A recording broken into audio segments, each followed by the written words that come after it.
1971 সালে আমরা যুদ্ধ শুরু করি। সেই যুদ্ধের মূল কারণ থেকে যখন বিচ্যুতি হয়, সেটাকে শুদ্ধ করার জন্য হয় 15ই আগস্ট 1975 সাল। 15ই আগস্টের থেকে যখন আমরা বিচ্যুতি হই, তারপরে হয়েছে আপনার 90-এর আন্দোলন, পরবর্তীতে জুলাইয়ের আন্দোলন। এগুলি কিন্তু একটার সাথে একটা লিঙ্ক। আমরা যখনই বিপদগামী হই, আল্লাহ আমাদেরকে গর্দান ধরে সঠিক রাস্তায় নিয়ে আসে। আমরা যদি প্রথম ভালো কাজটা করি, যে মিথ্যা কথাটা বলা যদি বন্ধ করি, সত্যকে যদি ধারণ করি, তাহলে সমাজে অনেকগুলি সমস্যার সমাধান হবে। আমরা কিন্তু আমাদের সুবিধার জন্য কথাগুলি বলে যাই। সাংবাদিকদের কথা বলেন, আজকে সংবাদপত্রের মালিক কারা? টু-থার্ড হচ্ছে স্মাগলার অথবা কালো টাকার মালিকেরা। প্রফেশনাল লোকদের হাতে সাংবাদিকতা নাই। এটা প্রফেশনাল লোকদের মধ্যে আসতে হবে। আপনি গরুর থেকে তো মানুষ আশা করেন না, গরুর থেকে তো গরুর বাচ্চা হবে। যে সমস্ত পত্রিকাগুলি ভারত দ্বারা পরিচালিত হয়, তারা তো বাংলাদেশের লোকের কথা বলবে না। আপনাদেরকে এটা বিশ্বাস করতে হবে। প্রথমে 1 নম্বর কাজ হলো জাতীয় ঐক্য না, ভারতের দালালদের মুক্ত করতে হবে বাংলাদেশ থেকে, তাহলে করতে হবে।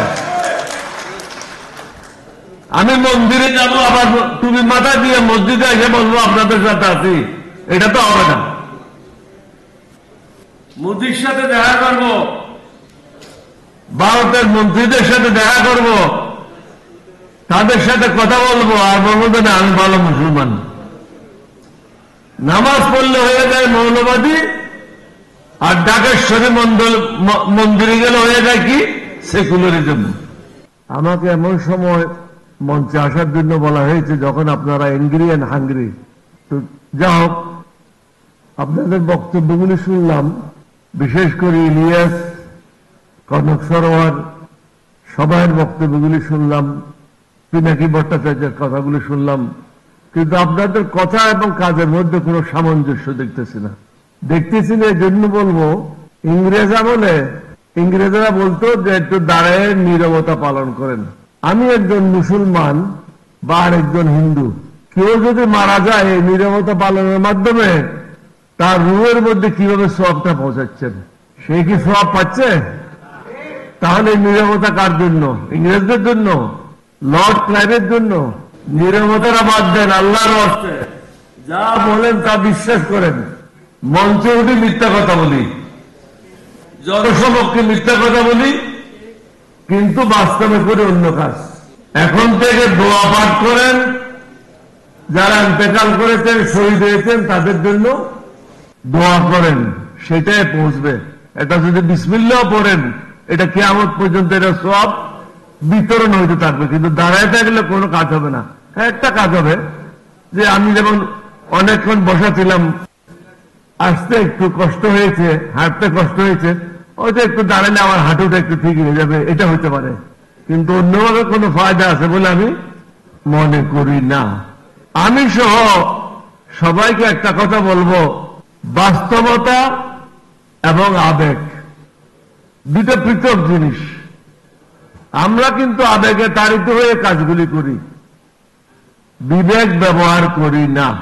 মুসলমান হলে মুশকিল ভাই, আমরা তো কোনো হিন্দুকে ঘৃণা করি না, কোন বৌদ্ধকে ঘৃণা করি না, কোন ধর্মের লোককে ঘৃণা করি না, এটা আল্লাহর নিষেধ।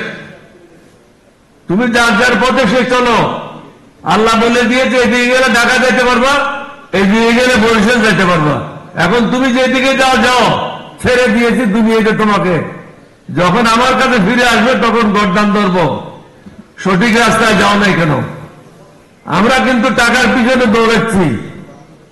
আমরা আগে কি ছিলাম, এখন কি আছি, এটা জনগণ জানে। জনগণকে দুঃখ দেওয়ার কোন সুযোগ নাই। কিন্তু দুঃখের বিষয় হলো ভোট আসলে মানুষ এসব জিনিসগুলি ভুলে যায়।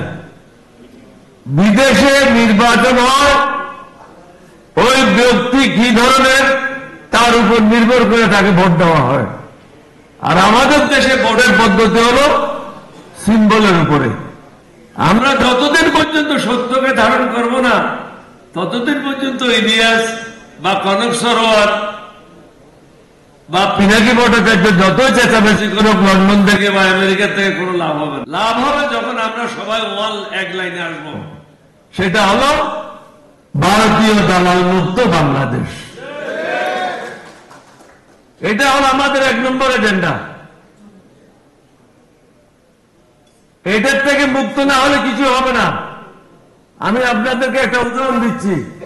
আমি যখন শহীদ রাষ্ট্রপতির সাথে বঙ্গভবনে ছিলাম, সংবাদ পেলাম কিছু কিছু লোক ঘন ঘন ভারতীয় দূতাবাসে যাচ্ছে। তখন ইআই চৌধুরী ছিল ঢাকা এসবির দায়িত্বে প্রধান। উনাকে আমি ডেকে নিলাম বঙ্গভবনে। আমি যে আপনি আজকের থেকে 2 জায়গায় পাহারা রাখবেন 24 আওয়ার্স। একটা হলো হাই কমিশনারের বাসার কাছে, আর একটা হলো এমবেসির কাছে। তখন ধানমন্ডি 2 নম্বর রোডে এমবেসির অফিস ছিল। ঘন ঘন যারা যাইত তাদের লিস্ট আমার কাছে আসতো।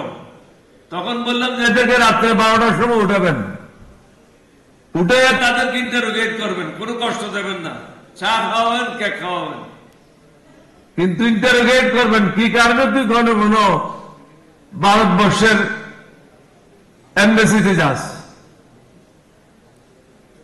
6 মাসের মধ্যে বন্ধ হয়ে গেল। এখন তো কোনো বাধা নাই, যার ইচ্ছে যেখানে চলে যাচ্ছে। প্রথমে সোজা রাস্তায় আসেন, সিরাতুল মুস্তাকিম, সেটা হলো আল্লাহর রাস্তা। আমরা বিশ্বাস করি না। ইসলামিক আইডিওলজি বলে একটা বই আছে, ওটাতে লেখা আছে Islam is a complete code of life, কিন্তু আমরা এটা বিশ্বাস করি না। আমরা হলাম গরুর গোশত খাওয়া মুসলমান। নবীর এবং আল্লাহর বিশ্বাস করি, কিন্তু প্র্যাকটিস করি না। এটা বিশ্বাসও করতে হবে, প্র্যাকটিসও করতে হবে। তখন ইলিয়াস বা সরোয়ার বা পিনাকি ভট্টাচার্য যে কথাগুলি বলছে বিদেশ থেকে, তাহলে আমরা লাভবান হব। আমি সহ সবাইকে বলবো, let us take oath that we really believe in Bangladesh, not in India, not in any country. My country first. এখানে অন্য কোন জিনিসের স্থান নাই। যা হোক, আপনাদের ধৈর্যের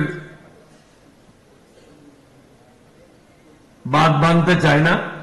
ফরহাদ নজর সাহেব চলে গেছেন, ওনার অনুপস্থিতিতে কথাগুলি বলাটা সঙ্গত হবে কিনা। আছেন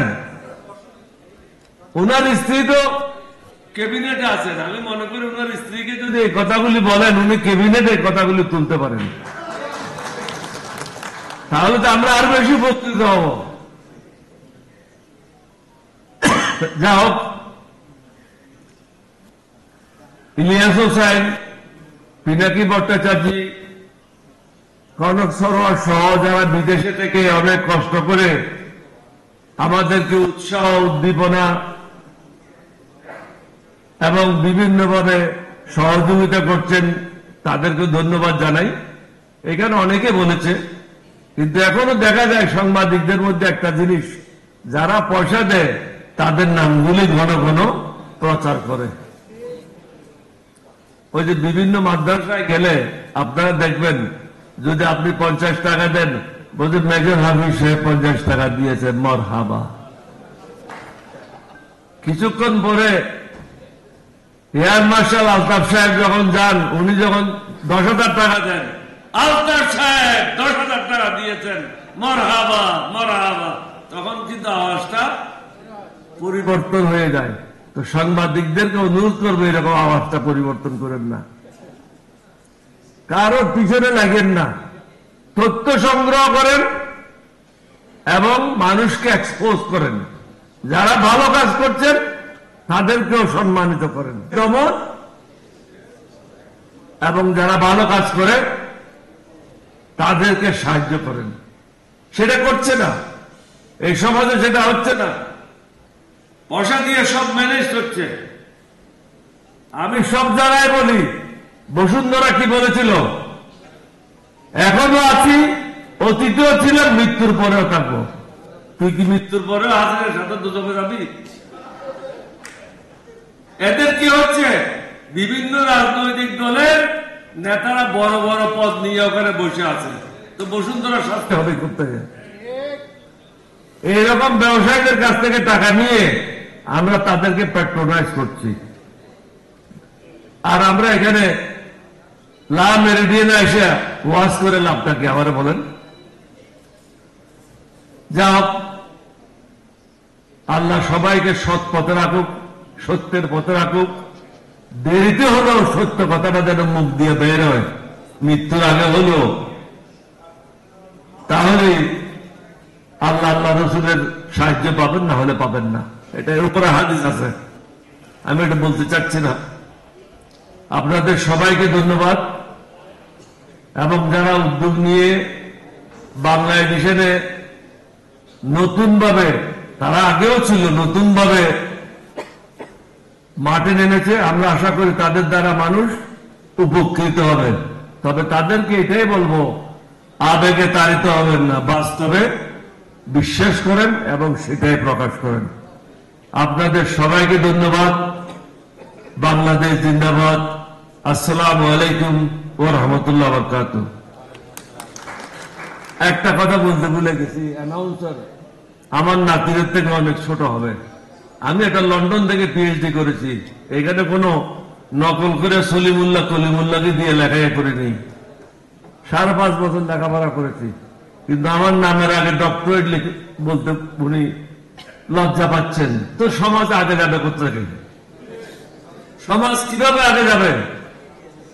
কর্নেল অলি আহমদকে চিনে না, ডক্টর কর্নেল অলি আহমদকে চিনে না, ওরা কি সাংবাদিকতা করবে আমারে বলেন? Not possible. Thank you very much.